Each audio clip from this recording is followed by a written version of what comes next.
गुजरात के अमरेली से कांग्रेस पार्टी से चुनाव लड़ रही जैनी ठुम्मर के समर्थन में सभा का आयोजन कर कांग्रेस को वोट करने की मतदाताओं से अपील की गई।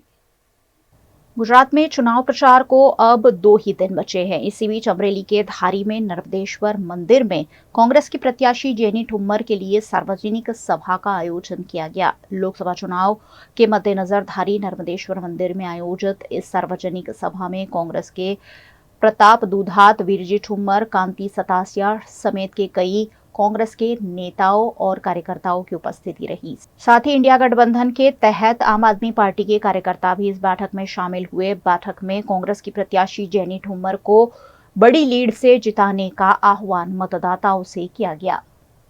इलेक्शन ने હવે 3 દિવસની વાર છે ત્યારે તાલુકા મથકે બધા સંમેલનના ભાગરૂપે આ ધારીનું સંમેલન છે।